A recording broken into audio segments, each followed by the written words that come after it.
Hello guys, welcome back to my channel. இன்றைக்கி நம்ம என்ன சம்மரி பார்க்க போகிறோம் அப்படின்னா, செகண்ட் லாங்குவேஜ் அக்யூசேஷன். ஸோ இது வந்துட்டு இங்கிலீஷ் லாங்குவேஜ் டீச்சிங்கில் இருக்கிற ஒரு சப் டாபிக், ஓகேவா? ஸோ செகண்ட் லாங்குவேஜ் அப்படின்றது என்னது? நம்மளோட நேட்டிவ் லாங்குவேஜை தாண்டி நமக்கு அடிஷ்னலாக ஒரு லாங்குவேஜ் தெரியும். ஸோ இப்போ வந்து எனக்கு தமிழ், இங்கிலீஷ் அண்ட் ஹிந்தியும் எனக்கு தெரியும். பட் தமிழ் வந்து என்னோடய நேட்டிவ் லாங்குவேஜ். இங்கிலீஷ் வந்து எனக்கு ஓரளவு நல்லாவே ஃபெமிலியராக தெரிஞ்ச ஒரு லாங்குவேஜ். ஹிந்தி வந்து எனக்கு ரொம்ப கம்மியாக தான் தெரியும். அப்படின்னு இருக்கும்போது நான் எங்கேயும் போனால் என்னோடய செகண்ட் லாங்குவேஜ் நான் எதை சொல்லுவேன்? இங்கிலீஷை தான் சொல்லுவேன். ஏன்னா தமிழை தாண்டி நான் கொஞ்சம் கான்ஃபிடென்ட்டாக இருக்கக்கூடியது இங்கிலீஷ் இல்லையா? ஸோ அதை தான் செகண்ட் லாங்குவேஜ் அப்படின்னு சொல்கிறாங்க. ஸோ இதில் L1 அப்படின்றது நம்மளோட ஃபர்ஸ்ட் லாங்குவேஜ், L2 அப்படின்றது நம்ம கற்றுக்கிட்ட நம்மளோட செகண்ட் லாங்குவேஜ், ஓகேவா?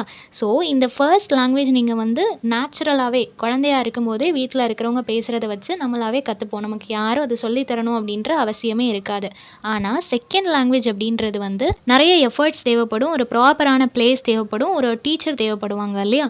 அது வந்து நம்ம கிளாஸ் ரூமில் கற்றுக்கிறதா இருக்கலாம், இல்லை ஆன்லைனில் கற்றுக்கிறதா இருக்கலாம், ஓகேவா? பட் அதுக்கு வந்து யாராவது ஒருத்தவங்க சொல்லி தந்தால் மட்டும்தான் அந்த ஒரு லாங்குவேஜை நம்ம படிக்க முடியும். நேச்சுரலி அது வராது. இதான் அதுக்குள்ள டிஃப்ரென்ஸ், ஓகேவா? ஸோ இப்போ definition and scope of SLA. So already பார்த்த மாதிரி நமக்கு ஒரு லாங்குவேஜை பற்றினா பேசிக் அண்டர்ஸ்டாண்டிங், அதிலிருந்து நாலேஜ் வேணும்.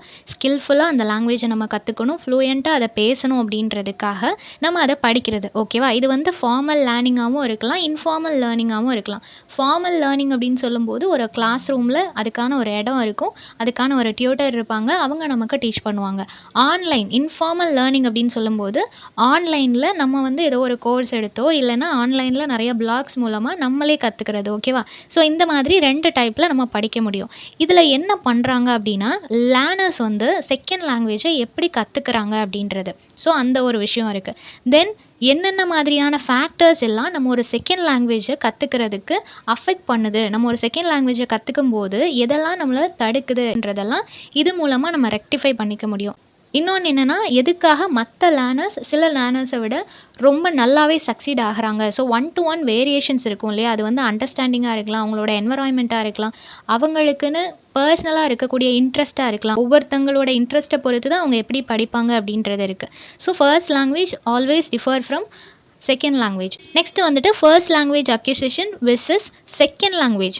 ஸோ ஃபர்ஸ்ட் லாங்குவேஜ் வந்து நம்ம எப்படி லேர்ன் பண்ணிக்கிறோம், செகண்ட் லாங்குவேஜ் எப்படி லேர்ன் பண்ணிக்கிறோம், அதுக்கும் இருக்கிற டிஃப்ரென்ஸ் என்ன அப்படின்னா, ஃபர்ஸ்ட் வந்துட்டு ஏஜ் ஃபேக்டர். இப்போது நம்ம குழந்தையாக இருக்கும்போதே நம்மளோட மதர் டங் நமக்கு தெரிஞ்சிடும். நம்ம அம்மாவோ அப்பாவோ அம்மா அப்பான்னு சொல்லுன்னு மட்டும்தான் அவங்க சொல்லி தருவாங்க. அதர்வைஸ் அவங்க வேறு எதுவும் சொல்லித்தர போகிறதில்ல, நம்மளாவே பேசுகிறத பார்த்து தான் அவங்க ரசிக்க போகிறாங்க. ஏன்னா அதுதான் எப்போவுமே நடந்துகிட்ருக்கும். குழந்தைங்க வந்து அவங்களாவே அப்சர்வ் பண்ணி பேச ஆரம்பிச்சிருவாங்க. ஸோ அது வந்து சைல்ட்ஹுட்டில் இருந்தே மதர் டங் பேச ஆரம்பிச்சிடுறாங்க. ஆனால் இன்னொரு லாங்குவேஜ் படிக்கிறது வந்து அடல்ட்ஹுட்டில் தான் நம்மளாக ஸ்கூலுக்கு போய் படிக்கிறோம். இல்லை அதையும் தாண்டி நம்ம ஒரு லாங்குவேஜ் படிக்கணும் அப்படின்னா நிறைய சோர்சஸ் இருக்குது, அது மூலமாக நம்ம படிச்சுட்ருக்கோம் இல்லையா? ஸோ செகண்ட் லாங்குவேஜ் அப்படின்றத நம்ம ரீச் பண்ணுறதுக்கு ஒரு ஏஜ் தேவைப்படுது. சைல்ட்ஹுட்டில் இருந்தே அது நம்மளோட வர்றதில்லை. சில பேருக்கு அதுவுமே பாசிபிளாக இருக்கும். இப்போது அப்பா வந்து தமிழ் பேசுகிற ஒரு பையன், அம்மா வந்துட்டு ஃபாரினில் உள்ளவங்க, அமெரிக்காவில் உள்ளவங்கன்னு வச்சுக்கோங்களேன். அப்போ வந்து ஆட்டோமேட்டிக்காக அந்த பையன் வளரும்போது அவங்க அம்மா பேசுகிற இங்கிலீஷையும் கேட்பான், அவங்க அப்பா பேசுகிற தமிழையும் கேட்பான். ஸோ 2 பேரோட லாங்குவேஜுமே அவனுக்கு சின்ன வயசுலேருந்தே அவன் லேர்ன் பண்ணிக்கிறதுக்கு நிறைய ஆப்பர்ச்சுனிட்டிஸ் கிடைக்கும். அந்த மாதிரியான சிச்சுவேஷனில் இந்த 2 லாங்குவேஜுமே அவனுக்கு ப்ரைமரி லாங்குவேஜாக தான் இருக்கும். ஸோ செகண்ட் லாங்குவேஜ் அப்படின்றது ஒரு பர்டிகுலர் டைமில் நம்மளாக படிக்கணும்னு சொல்லி படிக்கிறது. தென் என்வரான்மெண்ட் அப்படின்றது வீட்டில் பேரண்ட்ஸ் பேசுகிறத வச்சு, பெரியவங்க பேசுகிறத வச்சு நம்மளாவே கேட்டு படிச்சுக்கிறது. ஆனால் செகண்ட் லாங்குவேஜ் அப்படின்றது வந்து ஒரு கிளாஸ் ரூம்க்கோ இல்லை ஒரு ஆன்லைனில் பர்டிகுலர் வெப்சைட்லேயோ போய் நம்ம படிக்கிறது. அதுக்கு வந்து நம்மளாக தான் எஃபர்ட்ஸ் போட்டு படிக்கிறோம் இல்லையா? நேட்டிவ் லாங்குவேஜ் வந்து நம்ம லேர்ன் பண்ணிக்கிறதுக்கான என்வரான்மெண்ட்டை அதுவே க்ரியேட் பண்ணி கொடுக்கும். நெக்ஸ்ட்டு காக்னேட்டிவ் இன்வால்வ்மெண்ட் அப்படின்றது வந்து சோல்ஃபுல்லாக நம்ம ஒரு லாங்குவேஜை கற்றுக்கணும் அப்படின்றது இல்லாமல் ஆட்டோமேட்டிக்காக நம்ம கேட்குற விஷயங்கள், பார்க்குற விஷயங்கள் நம்மளோட மைண்டில் ரெஜிஸ்டர் ஆகிட்டே இருக்கும், அதை நம்ம பேச ஆரம்பிப்போம். ஆனால் செகண்ட் லாங்குவேஜ் வந்து ரொம்ப கான்ஷியஸாக எஃபர்ட் போட்டு நிறைய ஸ்ட்ராட்டஜிஸ் எல்லாத்தையுமே நம்ம லேர்ன் பண்ணிவிட்டு அந்த லாங்குவேஜை வந்து நம்ம ப்ராப்பராக எக்ஸிக்யூட் பண்ணுற மாதிரி இருக்கும். அதுக்கு நிறைய efforts and time, home work இது எல்லாமே தேவைப்படும். Last one affective filter. இது வந்து இமோஷனல் ஃபேக்டர்ஸ். இப்போ வந்து நம்மளோட மதர் டங்கை பேசும்போது நமக்கு எந்த விதமான ஃபீலிங்ஸுமே நம்மளை அஃபெக்ட் பண்ணாது. மதர் டங்கில் நம்ம பேசுகிறது தப்பாகவே இருந்தாலும் அது நமக்கு கரெக்டாக தான் இருக்கும். ஸோ அதை பற்றி நம்ம ஒரி பண்ணிக்கவே மாட்டோம். அதை தப்பாக பேசணும்னு சொல்லி என்றைக்குமே நம்ம ஷேமாக ஃபீல் பண்ண மாட்டோம். ஆனால் செகண்ட் லாங்குவேஜ் நம்ம பேசும்போது இமோஷ்னலி நிறையா நம்ம வந்து டாலரேட் பண்ணுற மாதிரி இருக்கும். ஒரு பயம் நமக்கு நமக்குள்ளே இருக்கணும். யாராவது ஒருத்தவங்க நம்மளை மோட்டிவேட் பண்ணால் மட்டும்தான் நம்ம பேசுவோம். நமக்கே நான் வந்து கரெக்டாக தான் பேசுகிறேன்னு ஒரு கான்ஃபிடென்ட் அந்த மாதிரி ஒரு ஆட்டிடியூட் இருந்தால் தான் நம்மளால் பேச முடியும். ஸோ இது எல்லாமே தேவைப்படுது இல்லையா? ஸோ இதுதான் இதுக்குள்ள டிஃப்ரென்ஸ். நெக்ஸ்ட் 4 தியரிஸை வந்து சொல்லியிருக்கிறாங்க. பிஹேவியரிஸ்ட் தியரி, இது வந்து ஸ்கின்னரோடது. ஓகேவா? இவர் என்ன சொல்லியிருக்கிறாரு அப்படின்னா, இப்போ நம்ம வீட்டில் ஒரு குழந்தை இருக்குன்னு வச்சுக்கோங்க. அந்த குழந்தை வந்து எல்லாத்தையும் பார்க்குது. எல்லாரும் எப்படி ஆக்ஷன்ஸ் பண்ணுறாங்க எல்லாத்தையுமே அது நோட் பண்ணுது. அந்த குழந்தைகிட்ட போய் தாத்தா எப்படி நடப்பாங்க, பாட்டி எப்படி சிரிப்பாங்க, அதே மாதிரி அந்த குழந்தை செஞ்சு காட்டும் இல்லையா? எப்படி அது கண்டினியூஸாக நோட் பண்ணுது, அதை அப்சர்வ் பண்ணுது. பை ப்ராக்டிஸ் அதால் அதை ரிஃப்ளெக்ட் பண்ண முடியுது. இந்த மாதிரி தான் நம்ம வந்து பை பிஹேவியர் அவங்க அதை பார்த்து அப்சர்வ் பண்ணி அப்படியே அதை ரிஃப்ளெக்ட் பண்ணுறது. இதில் குட் பிஹேவியராக இருந்துச்சுன்னா அதை நம்ம அப்ரிஷியேட் பண்ணுவோம். பேட் பிஹேவியராக இருந்துச்சுன்னா அதை சேஞ்ச் பண்ணுவோம் இல்லையா? ஸோ அப்சர்வ் பண்ணி அவங்க லேர்ன் பண்ணிக்கிற விஷயத்த நம்ம கரெக்ஷன்ஸ் பண்ணுற மாதிரி இருக்கும். இது பிஹேவியரிஸ்ட் தியரி. இன்னாக்டிஸ் தியரினா என்ன அப்படின்னா, இதில் வந்துட்டு நம்ம பிறக்கும் போதே சில பேருக்கு இந்த லாங்குவேஜ் ரிலேட்டடாக ஒரு நல்ல நாலேஜ் இருக்கும். பை பர்த்டே அவங்களுக்கு அந்த டேலண்ட் இருக்கிறதுனால இன்னுமே லாங்குவேஜில் அவங்க ரொம்ப ப்ரில்லியண்ட்டாக இருப்பாங்க. செகண்ட் லாங்குவேஜாக இருந்தாலும் அதை ரொம்ப ஈஸியாக அண்டர்ஸ்டாண்ட் பண்ணிப்பாங்க. ரொம்ப ஃப்ளூயன்ஸாக அதை எக்ஸிக்யூட்டும் பண்ணுவாங்க. ஸோ அந்த மாதிரியான ஒரு குவாலிட்டி அவங்களுக்குள்ளே இருக்கும் அப்படின்றத சொல்கிறாங்க. அது குழந்தையாக இருக்கும் போதுலேருந்தே அடல்ட்ஹுட் வரைக்கும் அவங்களுக்கு அந்த ஒரு டேலண்ட் இருக்கும் அப்படின்றத சொல்கிறாங்க. தேர்ட் ஒன் என்ன அப்படின்னா, மானிட்டர் மாடல். இந்த மானிட்டர் மாடலில் என்ன அப்படின்னா, லாங்குவேஜில் வந்து நேச்சுரலாக லேர்ன் பண்ணிக்கிறது. ஒரு குழந்தை எப்படி லிசனிங் மூலமாக அம்மா அப்பா என்ன பேசுகிறாங்கன்றதை கேட்டுகிட்டே இருந்து அதை எப்படி அழகாக ரிஃப்ளெக்ட் பண்ணுதோ, எப்படி அழகாக பேசுதோ, அதை தான் அக்யூசேஷன் அப்படின்னு சொல்கிறாங்க. ஓகேவா? ஸோ இது வந்து அந்த குழந்தையோட எஃபர்ட்னால மட்டுமே வர்றது. யாரும் அந்த குழந்தைக்கு ட்ரைனிங் கொடுக்கல. மேபி அது டிவியில் கேட்டிருக்கலாம், இல்லை தெரிஞ்சவங்க யாராவது வந்தவங்க பேசியிருக்கலாம். ஒரு வேர்ட் அதோட மைண்டில் சேவ் ஆகிட்டுனா அது ரிப்பீட் பண்ணிகிட்டே இருக்கும் இல்லையா? ஸோ இந்த மாதிரி நம்ம சொல்லி தான் கொடுக்கணும், அப்போ தான் அதை லேர்ன் பண்ணிக்கும் அப்படின்றது கிடையாது. ஏதோ ஒரு விஷயம் அதை கேட்டுட்டுனா அதை ஆட்டோமேட்டிக்காக அந்த குழந்தை பேச ஆரம்பிச்சிடும். தென் லேர்னிங் அப்படின்றது என்னென்னா, இது வந்து ரொம்ப கான்ஷியஸாக ஒரு கிளாஸ் ரூமில் இருந்து டீச்சர் வந்து ஈச் அண்ட் எவ்ரி வேர்ட் அதை எப்படி ப்ரொனவுன்ஸ் பண்ணணும், எப்படி ஒரு கிராமட்டிக்கல் ஸ்ட்ரக்சரில் எப்படி ஒரு பர்ஃபெக்ட் சென்டென்ஸை நம்ம மேக் பண்ணணும், இது எல்லாமே சொல்லி கொடுக்குறது. ஓகேவா? இதுக்கு ஒரு ப்ராப்பர் பிளேஸ் அண்ட் டீச்சர் வந்து தேவைப்படுவாங்க. ஃபோர்த் ஒன் என்ன அப்படின்னா, இன்ட்ராக்ஷனிஸ்ட் தியரி. இதில் என்னென்னா, நம்ம அதிகமாக பேச மாட்டோம். பை ஆக்ஷன்ஸ் நம்ம ஒரு விஷயத்தை பார்க்குறோம், அது மூலமாக சில விஷயங்களை நம்ம கற்றுக்கிறது. இப்போ டென்னிஸ், ஃபுட்பால் இந்த மாதிரி கேம்ஸ் எல்லாம் பார்த்துட்டோம் அப்படின்னா, அதில் வந்து நீ இப்படி தான் பாலை வந்து ஹிட் பண்ணணும் அப்படின்னு ஒவ்வொரு விஷயமும் நம்மளுக்கு சொல்லித்தர மாட்டாங்க இல்லையா?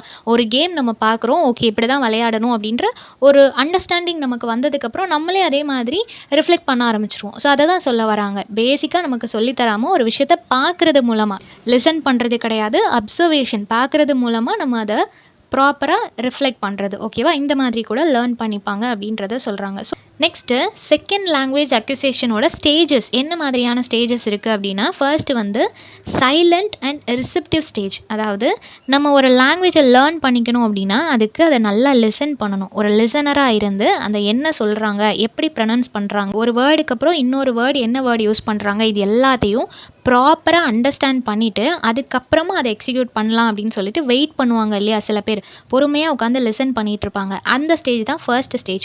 Next early production stage. இதில் வந்து அவங்க கேட்ட விஷயத்துலேருந்து ரொம்ப லிமிட்டாக ஈஸியான வேர்ட்ஸ் எல்லாம் ஃபர்ஸ்ட்டு பேச ஆரம்பிப்பாங்க. நமக்கு நல்லா தெரிஞ்ச லிமிட்டடாக சில விஷயங்கள் வந்து ரொம்ப ஃபெமிலியராக இருக்கும் இல்லையா? அந்த மாதிரியான வேர்ட்ஸை மட்டும் டே டு டே லைஃப்பில் யூஸ் பண்ண ஆரம்பிக்கிறது, பேச ஆரம்பிக்கிறது. ஓகேவா?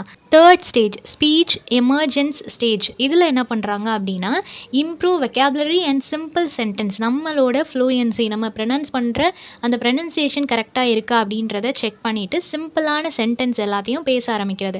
இதுக்கு முன்னாடி செகண்ட் ஸ்டேஜில் வந்து இப்போது get in, take that, chit here இந்த மாதிரியான 2 வேர்டு உள்ள ஒரு சின்ன சின்ன சென்டென்ஸாக ஃப்ரேசஸாக நம்ம பேசுகிறோம் அப்படின்னா, இந்த பர்டிகுலர் தேர்ட் ஸ்டேஜில் வந்து ஒரு லென்த்தியான சென்டென்ஸாக பேச ஆரம்பிப்பாங்க. கொஞ்சம் லாங்கான சென்டென்ஸ் பேச முடிஞ்சுதா அப்படின்னு சொல்லி ட்ரை பண்ணுவாங்க. ஸோ இது வந்து third stage. Fourth stage intermediate fluency stage. இதில் என்ன பண்ணுவாங்க அப்படின்னா, சில காம்ப்ளெக்ஸான ட்ரிக்கியான சென்டென்ஸ் எல்லாம் பேச முடியுமா அப்படின்னு சொல்லி ட்ரை பண்ணுவாங்க. ஓகேவா? லைக் டங் ட்விஸ்டர்ஸ் எல்லாம் இருக்கும் இல்லையா? அதெல்லாம் பேசி பழகுவாங்க. ஸோ அது மூலமாக நமக்கு ஒரு ஃப்ளூயன்சி வரும். ஸோ அதை வந்து ட்ரை பண்ணுவாங்க. தென் ஃபிஃப்த் ஸ்டேஜ், இதுதான் final stage, advance fluency stage. இதில் வந்து நியர்லி ஒரு நேட்டிவ் ஸ்பீக்கர் மாதிரியே இங்கே பேச ஆரம்பிச்சிருவாங்க. நம்மளால் அவங்கள வந்து செப்பரேட் பண்ண முடியாது. யார் தமிழ் ஸ்பீக்கர், யார் வந்து ஃபாரினர் அப்படின்றதே நம்மளால் செப்பரேட் பண்ண முடியாத அளவுக்கு அவ்வளோ ஃப்ளூயன்ட் கிரேஸ்ஃபுல்லாக பேச ஆரம்பிச்சிருவாங்க. ஸோ அந்த அளவுக்கு இருக்கிறது வந்து last stage. Next factors affecting SLA. என்ன மாதிரியான ஃபேக்டர்ஸ் எல்லாம் ஒரு செகண்ட் லாங்குவேஜை நம்ம லேர்ன் பண்ணிக்கிறதுல தடுக்குது அப்படின்னா, ஃபர்ஸ்ட் வந்து ஏஜ். இப்போ நம்ம ஒரு யங் ஏஜாக இருக்கிறோம் அப்படின்னா நம்மளால் ஈஸியாக எந்த லாங்குவேஜையும் அடாப்ட் பண்ணிக்க முடியும், அக்செப்ட் பண்ணிக்க முடியும். அந்த ஃப்ளூயன்சி, ப்ரொனன்சியேஷன் எல்லாமே நமக்கு கரெக்டாக வரும். இதுவே நம்ம ரொம்ப ஒரு அடல்ட் ஏஜில் நம்ம லேர்ன் பண்ணிக்கிறோம், ரொம்ப வயசானதுக்கப்புறம் கற்றுக்குறோம் அப்படின்னா ப்ராப்பராக அந்த ப்ரொனன்சியேஷன் எல்லாமே வராது. ஏன்னா ஏஜ் ஃபேக்டர்ஸ் வந்து நம்ம கொஞ்சம் ஏஜ் ஆக ஆக நம்மளோட ப்ரொனன்சியேஷன் எல்லாமே டிஃபர் ஆகும். நம்ம என்ன பேசுகிறோம் அப்படின்றது அடுத்தவங்களுக்கு புரியறதுக்கு கொஞ்சம் கஷ்டமாக இருக்கும். ஸோ அப்படி இருக்கும்போது அந்த ஸ்டைல், ஸ்லாங் அதெல்லாம் கொண்டு வர்றதுக்கு கொஞ்சம் கஷ்டமாக இருக்கும் அப்படின்றத சொல்கிறாங்க. ஸோ ஏஜ் ஒரு ஃபேக்டர்.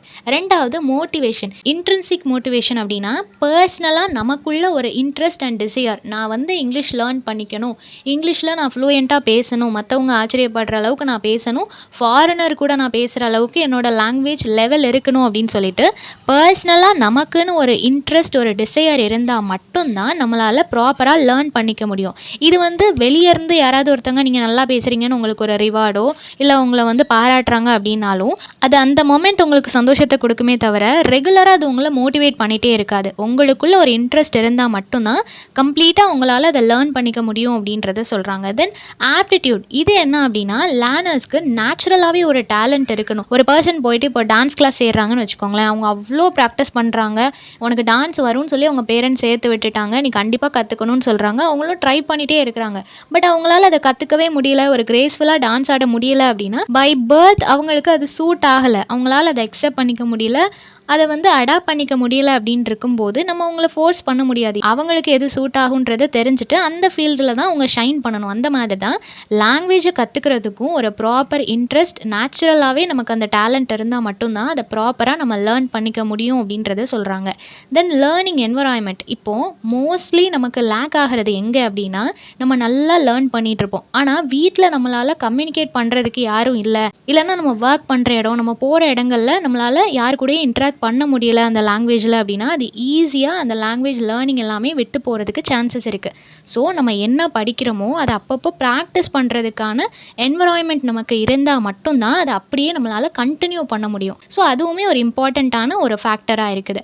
ஸோ நெக்ஸ்ட் என்ன அப்படின்னா ஃபர்ஸ்ட் லாங்குவேஜ் இன்ஃப்ளூயன்ஸ். சில பேருக்கு ஃபர்ஸ்ட் லாங்குவேஜோட இன்ஃப்ளூயன்ஸ் ஜாஸ்தியாக இருக்கும்போது அவங்களால செகண்ட் லாங்குவேஜை அக்செப்ட் பண்ணிக்க முடியாது, நெகட்டிவாக ட்ரான்ஸ்ஃபர் பண்ணுறது. இப்போ நண்பன் மூவி எடுத்துக்கிட்டோம் அப்படின்னா டீச்சர்ஸ் டேக்காக ஒரு ஸ்பீச் ஒன்று கொடுப்பாங்க இல்லையா, அவருக்கு கம்ப்ளீட்டாக இங்கிலீஷ் தான் தெரியும், தமிழில் சுத்தமாக எதுவுமே தெரியாது. பட் அவர் தமிழில் பேசணும்னு சொல்லி ட்ரை பண்ணுறாரு, இங்கிலீஷில் டிரான்ஸ்லேட் பண்ணது தப்பாக இருக்குன்னு கூட தெரியாமல் அதை பேசுகிறாரு. ஸோ அதோட கான்சிக்வன்சஸ் பயங்கரமாக இருக்கும் இல்லையா.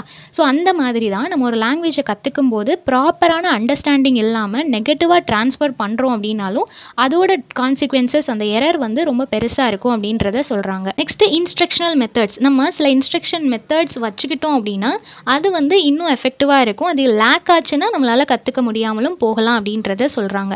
சிக்ஸ்த் ஒன் என்னென்னா errors in SLA, their significance. Errors என்ன மாதிரி எரர்ஸ் வரும் அப்படின்னா மோஸ்ட்லி நம்ம ஒரு லாங்குவேஜ் கற்றுக்கும் போது அதை நம்ம ப்ராப்பராக பேச மாட்டோம், சில இடங்களில் நம்மளால் அதை ப்ராப்பராக கண்டினியூ பண்ண முடியாமல் இருக்கும், அதை பேசுகிறதுக்கு ப்ராக்டிஸ் பண்ணுறதுக்கான சிச்சுவேஷன் அமையாமல் இருக்கும், இந்த மாதிரியெல்லாம் இருக்கும் இல்லையா.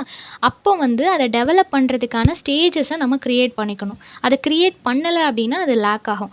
Areas of confusion. எங்கெல்லாம் நமக்கு கன்ஃபியூஷன் இருக்கோ, எங்கெல்லாம் நமக்கு கிளாரிட்டி இல்லாமல் இருக்கோ அது எல்லாத்தையுமே நம்ம கேட்டு தெரிஞ்சுக்கணும். தென் பேட்டர்ன்ஸ் ஆஃப் லாங்குவேஜ் லேர்னிங். ஒரு லாங்குவேஜ் லேர்ன் பண்ணுறதுக்கு பர்டிகுலராக நிறைய பேட்டர்ன்ஸ் இருக்கும். நம்ம சும்மா ஒரு புக் எடுத்து கண்டினியூஸாக ரீட் பண்ணுறோம், 4 வேர்டை தெரிஞ்சுக்கிறோம், இங்கிலீஷ் படித்தாச்சு, அப்படி கிடையாது.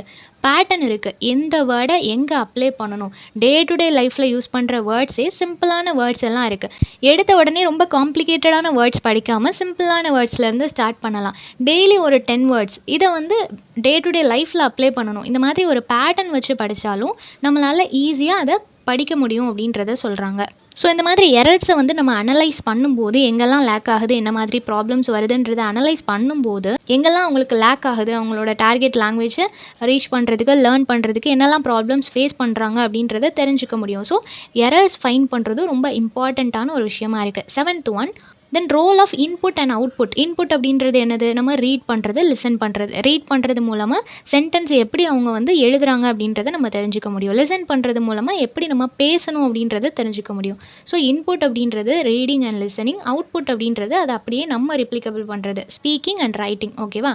ஸோ இது ரெண்டுமே இம்பார்ட்டண்ட்டான ஒரு ஆஸ்பெக்டாக இருக்குது. 8th one class room implication. இதில் என்ன அப்படின்னா use real life communication and interaction. நம்ம கிளாஸில் வந்துட்டு ரியல் லைஃப்பில் நம்ம என்ன மாதிரியான சிச்சுவேஷன்ஸ் எல்லாம் ஃபேஸ் பண்ணுவோமோ அது எல்லாத்தையும் சொல்லி அது மூலமாக ஒரு இன்ட்ராக்ஷன் செக்ஷன்ஸ் வச்சோம் அப்படின்னா ஸ்டூடெண்ட்ஸுக்கு இன்னும் ஈஸியாக அண்டர்ஸ்டாண்ட் பண்ணிக்க முடியும். ரியல் லைஃப்பில் அந்த சிச்சுவேஷன் ஃபேஸ் பண்ணும்போதும் அதில் அவங்க இந்த லாங்குவேஜ் சென்டென்ஸ் எல்லாத்தையும் யூஸ் பண்ணுறதுக்கும் அது ரொம்பவே யூஸ்ஃபுல்லாக இருக்கும். தென் ஸ்கேஃபோல்டட் லேர்னிங். இதில் வந்து விஷுவலி நம்ம நிறைய பிக்சர்ஸ் போட்டோ சின்ன சின்ன வீடியோ கிளிப்பிங்ஸ் மூலமாகவோ இல்லை ப்ராஜெக்ட் மாதிரியெல்லாம் செஞ்சு அவங்களுக்கு வந்து டெமோ மாதிரிலாம் கொடுப்பாங்க இல்லையா? இந்த மாதிரிலாம் பண்ணோன்னா இன்னும் ஈஸியாக ஸ்டூடெண்ட்ஸ் வந்து அண்டர்ஸ்டாண்ட் பண்ணிப்பாங்க. அப்புறம் ரெடியூசிங் ஆன்சைட்டி. ஸ்டூடெண்ட்ஸ் எங்கே அந்த லாங்குவேஜ் லேர்ன் பண்ணிக்கிறதுல லேக் ஆகுதுன்னா உங்களுக்கு பயம் வரும்போது. ஸோ அந்த பயத்தை போக்குறதுக்கு நம்ம என்ன பண்ணணும்? கிளாஸ் ரூமில் எல்லா ஸ்டூடெண்ட்ஸுமே ரொம்ப கம்ஃபர்டபுளாக லேர்ன் பண்ணிக்கிறதுக்கான ஒரு ஸ்பேஸை நம்ம க்ரியேட் பண்ணி கொடுத்தோன்னா எல்லாராலையும் லாங்குவேஜ் வந்து படிக்க முடியும். Then balancing focus on form and meaning.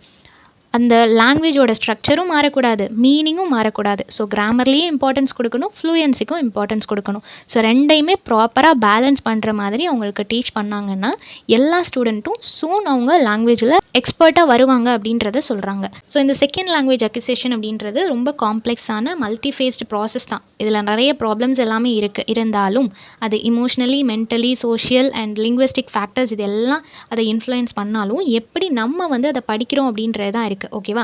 நம்மளோட நேட்டிவ் லாங்குவேஜ்லேருந்து கம்ப்ளீட்டாக அது டிஃபர் ஆகும். கொஞ்சம் எஃபர்ட்ஸ் அண்ட் நமக்குன்னு ஒரு மோட்டிவேஷன், இன்ட்ரெஸ்ட் இதெல்லாம் இருந்துச்சு அப்படின்னா எல்லாத்தையும் தாண்டி நம்மளால் அதை படிக்க முடியும். பை ப்ராக்டிஸ் மட்டும்தான் ஒரு ஃப்ளூயன்ட் ஸ்பீக்கராக மாற முடியும். ஸோ நம்ம எந்தளவுக்கு இன்ட்ரெஸ்ட்டோட கான்ஷியஸாக எந்தளவுக்கு பார்ட்டிசிபேட் பண்ணுறோமோ அதில் சோல்ஃபுல்லாக படிக்கிறோமோ அப்போ அதில் நம்ம எக்ஸ்பர்ட்டாக மாறுவோம் அப்படின்னு சொல்கிறாங்க.